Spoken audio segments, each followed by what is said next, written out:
it's Jules here. Welcome back to the Website Success Show. So today we're diving into a website SEO audit for my lovely client B from B in the Kitchen. Welcome B, it's great to have you here. Thank you. Great to So, be here too, actually. yeah, I'm very excited about this. So hopefully by the end of this episode, we'll have identified 1 or 2 key areas you can focus on to reach your goals over the next 6 months. So if we were to talk in 6 months' time, a question that I always ask at the beginning of these calls, then, so if we were talking in 6 months' time and you were telling me about the amazing things that were happening in your business, how would your website be helping with that? Oh, well, people would be finding me, therefore they would be subscribing more. So I'd have many more people on my mailing list. I'd be getting, bookings coming in just tick, tick, tick, more readily. I'd have more Google reviews. Everything would just be, solidly on the up. And, it is starting to go on the up. So it just feels very exciting. So I think that's it in a nutshell. Just Yeah, so, all the so hard that your work. website is actually doing its job, basically. So Yes, yes, doing what it should be doing for you. completely. It's Yeah. brilliant. I love that. That's fantastic. So before we start, tell us a little bit about your business and how your website kind of currently sits within your marketing activities. Yeah, so I'm Big Sappy and have a cookery school, an online cookery school teaching teenagers to cook and primarily for their DV award scheme cooking skills. So that's the broad part of it. And my website holds 7 courses, of which there are 21 variants. And students get to choose which course they want and what level they want. So all of that is very self-explanatory. And also within the website, you learn more about me, my background, because there's quite a lot of it, and why I'm the best person for you, and also to pick which level of support you want from me and at different price points. So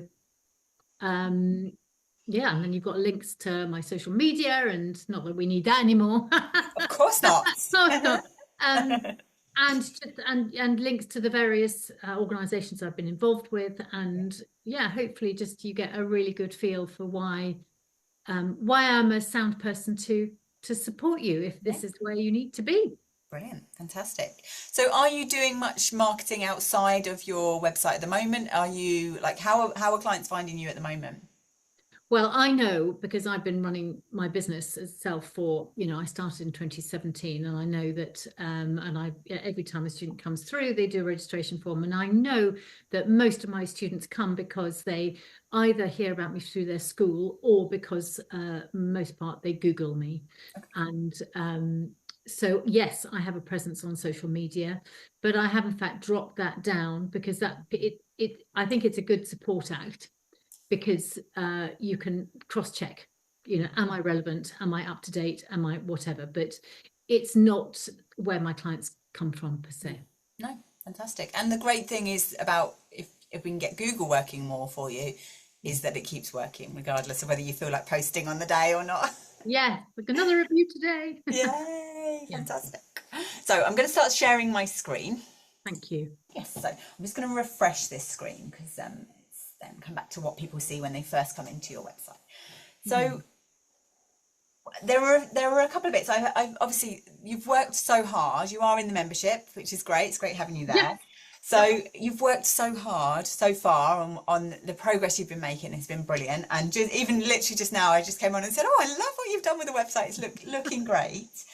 Is there anything in particular that's holding you back right now, or anything in particular that's kind of feeling like it's been the most difficult part of all of this, of actually getting your website working for you? I think it was just earlier on, really helping you. I did a power hour with you, and you just helped me understand that, my colors were wrong. It was too loud. It was too, and immediately we realized as we started calming things down, it's like, oh my goodness, it's a bit more calm. So I think in terms of what's really nice at the moment, we still have a to-do list, but I think we would absolutely love for clarity for you to just are we going in the right Are direction? you going in the right direction? Yeah, I think that's definitely. the key thing, going in the right Absolutely. direction. And the glaringly obvious things, which are not glaringly obvious to us, but then become glaringly obvious. We love it when you point those things out to me. Okay, there's definitely a couple of those. I had a little look before we came on, and there were a few of those things really. But that's a really good point that you mentioned about just not knowing where to start. I think a lot of people feel like this. I talked about this a couple of episodes ago. I should have found the link for it. I'll put it in the show notes. That of the stop guessing filter, where you can actually start going through, because we can often end up just tinkering with our website and not doing the things that make a big difference. And I remember when we did your power hour, we found some fundamental things like the fact that you hadn't submitted a sitemap to Google. I'm not sure, I can't remember I know we did some work around Google Search Console. I can't remember if you actually had it set up, or we did that within the power hour. But that kind of basic things, that's the things to sort of focus on first, which is what you've been doing. You've been working through those things of getting your data set up, thinking about who you're really trying to attract and the messaging that you're wanting to get across. Have you, with your homepage, have you set kind of a target keyword or a thing that you want this page to be showing up for? Because that's often where it can be a bit of a stumbling block if we're trying to get all of our pages to show up for the same sort of things, really. Have you, sorry, I put you on the spot there a little bit. But I mean, so I have and actually I know that you've now got, but we're not using it. You've got in the membership, you've got a keyword sort of spreadsheet, haven't you? Yes, yeah, the clarity map, the website clarity map. So we've not got onto that, but yes, definitely I have been using keywords. You're going to ask me what they are, but I mean, and I'm going to go because, but definitely, historically, I have been using keywords. Cooking for teenagers, cooking classes, teenage cooking classes, D.O.V., Duke of Edinburgh, all of these things have been infiltrated through. Yeah. But then, of course, we've just done a whole load more sort of aligning and adding in, problem areas and whatever on the homepage. It's like I said to Bev, well, we've done all this, but actually we haven't come back to keywords. But it was important to get the sections in. Yes, definitely. Yeah. And that's one thing I would say, actually, is that taking action, doing something is better than doing nothing, really. So even just starting to get those additional words throughout your website and quite often this can be where people do get light bulb moments when I say, actually, this is the thing, like quite often people will see a little keyword box in their website builder and they'll put some words in there and then they won't mention those anywhere else throughout their website. So that's one of the things, is just actually mentioning what we want to show up for throughout our website is important. But just having that little bit of focus, and that's what you might find the clarity map will help. That is actually something that's available on my website as well for listeners who aren't part of the membership. But you can actually buy that as a standalone product. And that's something that just helps you to keep track of the keywords that you're trying to show up for on your website, helps you look at your website pages and work out what you're trying to achieve with those pages as well, what the next action is, what action you want people to take, how you want them to feel, what the purpose of those pages are. And just starting to think about that is where you actually take that step back and think about the strategy of your website and, okay, what do I want to show up for? That's something I would definitely say to think about is, okay, who am I trying to help? How does it help them? How does it make their life better? What problems does it solve for them? Or what does it help them to achieve? And what do I want to be known for in relation to that? And then once you've thought about that, then you can think, okay, which page of my website is the best one to do that job, to actually show up for that particular thing that I want to show up for? And sometimes there is a bit of crossover between the different pages, but if you can have a primary focus for one particular page, it makes it so much easier to optimize that page, because then you can add that particular target phrase that you're wanting to show up for into your page titles and descriptions and your H1 headings. And that's what I'm going to dive into here. I'm going to use my little SEO tool and just show you some of the ways we could maybe look at how your homepage could be a little bit more optimized. If you are feeling a bit like this I'm not quite sure what I want this page to show up for, and I think that's quite a common thing as well, one thing you can do is look into your Google Search Console and see what Google is already associating with this page. I'm just going to nip into my little SEO tool, which I had a little look earlier. And it's definitely, I like to see the fact that your graph is heading on the up. That's a really good thing. So this is this is an outside view of your website. So you might see slightly different things within your Google Search Console. But if we actually look at, let me just rearrange by URL. This is something you can do in your own Google Search Console, where you can just filter by the pages and just have a look at your home page and see what search terms are being shown up there. And you can see the average position that you're showing up for that in Google Search Console as well. And you'll see roughly how many clicks you're getting through to your websites, how many impressions, which is the number of times that Google has actually associated your website with that particular keyword. So we're seeing in here lots of things around cookery classes. Let's have a little look at what's got some good search volume in here. Cooking class for teens. That's cooking classes for teens. Cooking lessons for teenagers. So with these, where I'm seeing all of these ones like cooking class for teens, cooking classes for teenagers, all of the ones that have got a search volume of 320, because they are all exactly the same search volume, it's likely that Google is associating those with the same thing. Google knows that cooking courses for teenagers is the same as cooking class for teens. So it appears that your homepage, let's have a little look. Let me start putting D of E. Okay, so yeah, your homepage is being associated a lot more with cooking class for teens than it is for D of E, but that might not be a bad thing because there's probably a lot more search volume around that anyway. And then you can become more specific and still mention D of E within that. But I would maybe say to focus on the cookery class or cooking class or something along those lines as a focus keyword for your homepage, really. One thing I would just say as we come back into this page is, are you getting many sign-ups from this pop-up here that comes up on your page? Are you tracking how people are actually signing up to your email list? I mean, the numbers are going up. I mean, we've gone from 600 to, I don't know, 754 or something like that. And it's not thousands. And I presume they're coming from this, but that's a presumption. Do you have other ways for people to sign up for your email? I mean, there's another pop-up at the, if you scroll to the end of this page, there's another they can sign in. But fundamentally, this comes up on most pages. So that's I would consider just within that pop-up, or it'll be in the automations. I know you're using FAO Create, so you can do all of this within the automations. I would set up a little automation that tells you whether people are signing up through that form at the bottom of your website or through the pop-up, only because I think the pop-up is quite big and it comes up and it immediately kind of blocks the page a little bit. And certainly if I look at your site on mobile, it pretty much blocks the page. I would think about whether that's why I want you to track it, because then you can think about whether this is actually helping or whether it's maybe not. Maybe even just making this slightly smaller, make a slightly smaller box.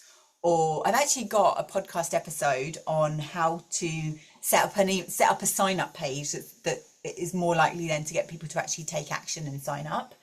So let's see, does this take me to it? So it takes you to a sign up form here anyway, but I think this is not necessarily helping.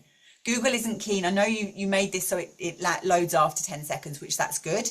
But sometimes I think these pop-ups, certainly from a user's point of view, then they're more annoying than anything else, really. I don't know how you feel about when you go onto websites. I don't know. No, I'll just take the advice. So I would. Pop-up can be annoying. It's just it's that cool. Was that call to action thing? That was absolutely. But whether this is the best way to do that, or whether there are other things you could do that then aren't pop-ups potentially. But that's why I say measure it, because actually, if you're finding you're getting loads of people signing up through this, then it might not be. Might not be a thing. Signing up. Signing up to a free newsletter is. Well, I suppose it's about engagement, isn't it? The more people I have on that list, the better. But absolutely, and they're taking action, and they're then they're putting their hand in the air to say they're more interested in hearing from you. So definitely, I think it's good that you've got that call to action there that you want people to take. But whether the pop-up itself could potentially be harming the rest of your people then taking the action which you really want, which is for them to buy from you, really. So. I think, and maybe also even just a little bit of streamlining on it. So maybe just making that box, as I say, a little bit smaller. If you decide, actually, I'm going to keep that pop up there, make the box a bit smaller, maybe take the dots off around the outside, just make it, again, it's that thing of just streamlining it, making it look a little bit less busy, I think would then tie in with the work that you've done. That is fantastic. This is just so much clearer and easier to understand what you've got here now. It's fantastic. I love that you've got some social proof in your hero section. That's brilliant. The only thing I thought with this is if you could put rather than having this thanks be on the line underneath, just put the person's first name. So you can immediately see it's a testimonial. So for your homepage, when I had a little look using my little SEO tool, this is a free Google Chrome plugin that anybody can get if you want to have a little look at your own website and you want to see what you've actually got set up in terms of heading structure. Then this is AIO SEO, so all-in-one SEO analyzer. You can, as I say, just go to the Google Chrome store and download that. I'm just going to click on the little box here, and what this tells me is your page title, your description, tells me about your heading structure on your page as well. We need to have a little chat about that. So this is the page title and description. If you were thinking that you wanted online cookery school for teenagers to be your target keyword for this page, which I think that's not a bad thing to target. One thing I did wonder was between cookery school and cookery classes. And I think when we looked from looking in here, let's have a little look. Cooking classes, I'm certainly just from a school cooking, schools cooking, cooking school. Let's have a little look. Let's filter by school and see just if people seem to be looking in relation to what. So cooking in school, cooking for school, cooking class in school, cooking at school. So potentially school has got a slightly different search intent versus cooking class. So I maybe, if I was thinking about, okay, let's have a target keyword for that page, I would maybe think about changing this to classes or class. Classes would make more sense. How do you feel about that? Yeah, well, I mean, if it works, you know, I'm fine. Yeah, it might just be a slightly better way to connect with what people are searching for. Yeah. So if that was the case, then you'd be thinking about, I always like to see whatever target keyword you're trying to get this page, and I say keyword, key phrase is what we really mean here. So whatever you're trying to get this page to show up for, we want that at the front end of your title. So we call it front loading it. So I would like to see you switch this around. So maybe it's online cookery class for teenagers, and then maybe like something like the pipe symbol or a little dash, not an EM long dash, makes it look like it's AI written, but just something that then splits it, and then your business name at the end. I would capitalize this as well. So I would put in and the capitalized. I think because it's your business name and because it's here in your title, I think it makes it stand out a bit more as well.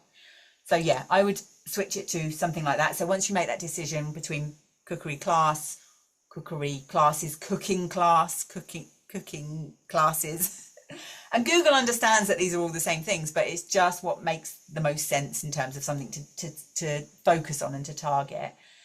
Change that in your title. Make sure you keep it ideally under 70, around 60 seems to work well for page titles. And characters, thank you. Yes, yeah. And this even tells you how many characters you've got within the website clarity map.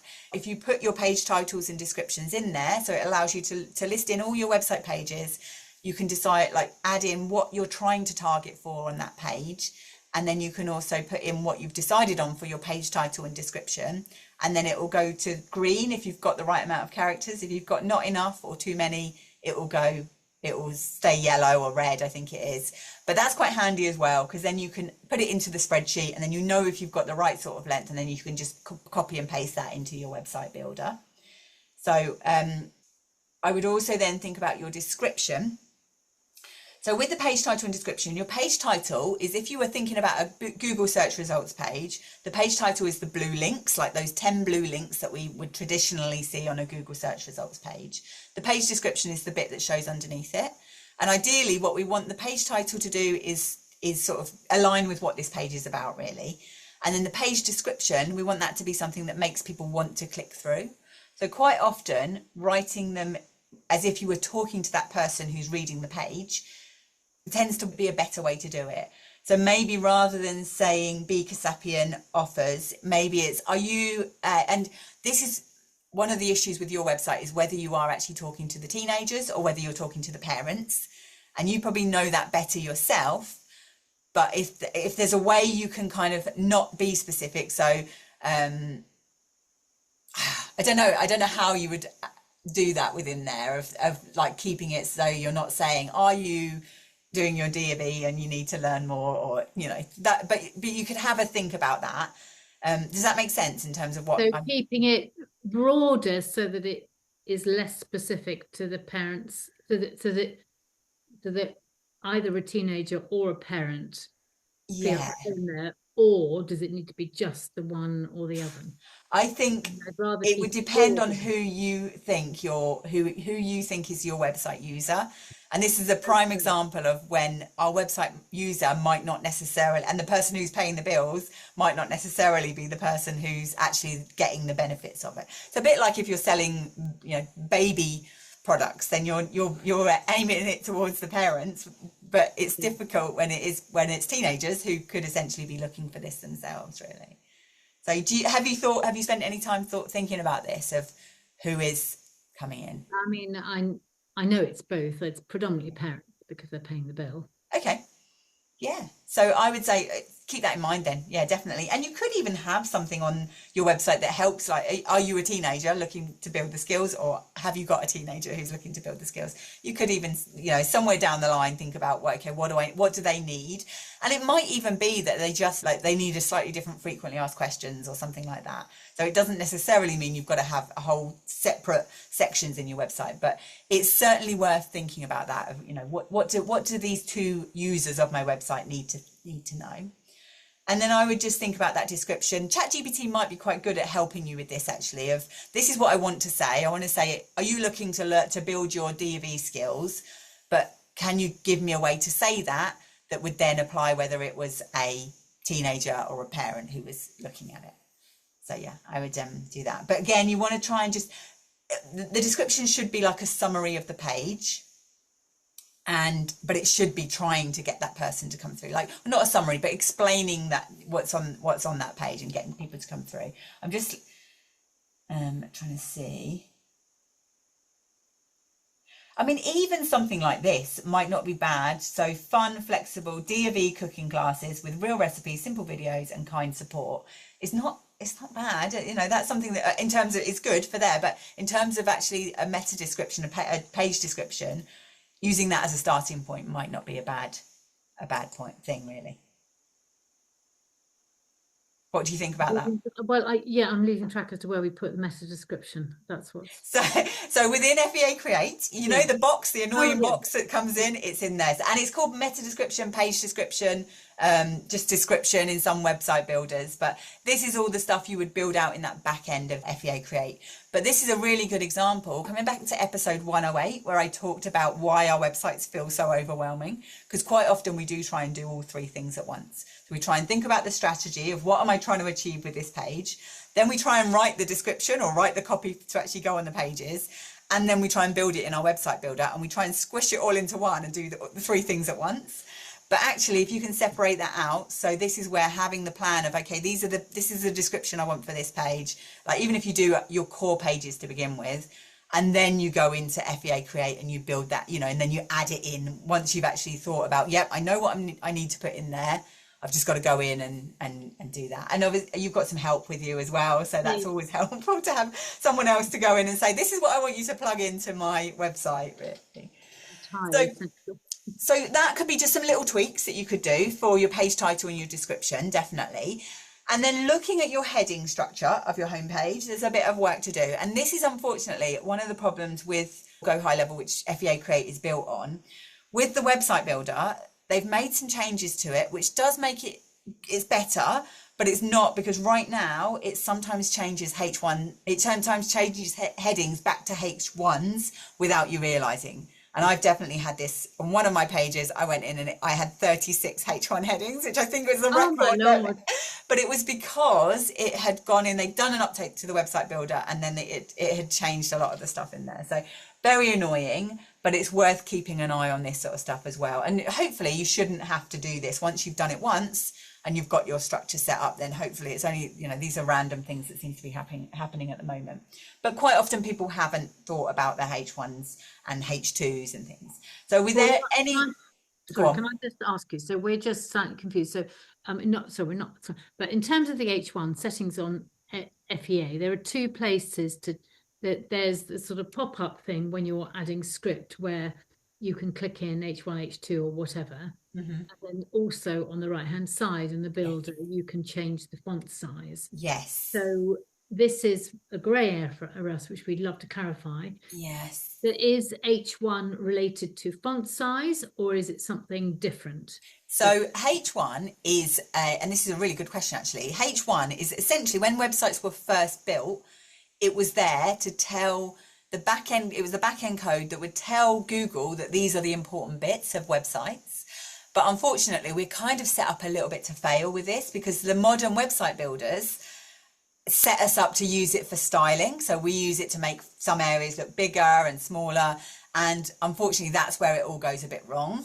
So we think we're setting it up to make it look different, but then that just completely confuses the bots that are reading through our website. Now, there is a bit of an issue with that with FEA Create, where actually now we've got those two places where we can edit our font size, or our you know, it is font size because it does change the font sizes, but it's more important the back end code that it's telling Google and AI bots about your website. So you could have something that looks big, but you've actually set it as a paragraph text because you just want it to visually look big on your website. So I would suggest, as much as you can, keep these selections over in that right hand side panel if you're using FEA Create, because if you do it in the actual pop-up bit, it overrides what's in the other side. So if you then go in and try and change it at a later date, it doesn't, you know, you've got to remember that you've changed it there. One thing you can do with this, is, if you're not sure, is you can go in and there's a little icon, and if you hover over it, it says remove formatting. And that will then get rid of any headings and things on there, and you can set them on the right hand side, which feels quite technical. The way you can check this is actually go in and have your website open, the front end of your website open, like I've got it here, and then that will tell you that you can see on there that you've got, do you need stress-free cooking support for your teens? This is a H1 heading at the moment. So you can then go in and just make sure you've just got one H1 heading on your page. It is unfortunate that in FEA Create as well, if you put a little enter, so if you put this on 2 lines, if you've put enter to actually get this to go onto 2 lines, it's setting it up as if it's 2 separate H1 headings. So you've got D&V Cookery School for teenagers. So you might be better to take out the return, like take out the enter that you've got on the end of this line here, yeah, and just adjust your box size so it comes down to where you want it to be. But bear in mind that if you're looking on different screens, it's going to look different anyway. If I close this down. So yeah, so you can see here, so because you've got the 4 on its own line, then it's then, obviously you wouldn't get 4 teenagers both on one line here, but it could potentially be school for or something like that. So just adjust your box size with that, but bearing in mind you can't always control what other people are seeing at the front end of that.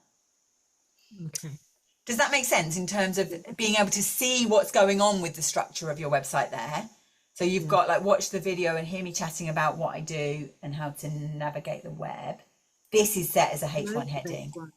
Yeah, I mean, it's the way that it, unfortunately, as I say, the way that these website builders are set up. If you drag in a box that says that's a heading box, it will set it as a H1. So then you have to remember to go in and set it.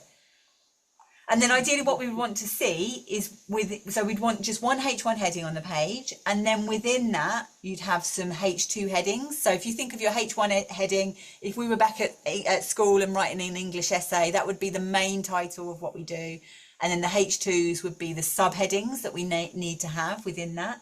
So that could be on a page like this. If you've got something on here where it links to the courses, and then maybe you have a heading with that. So, you know, online cookery courses, you could even have that as a subheading within this page. And then so that would be a H2.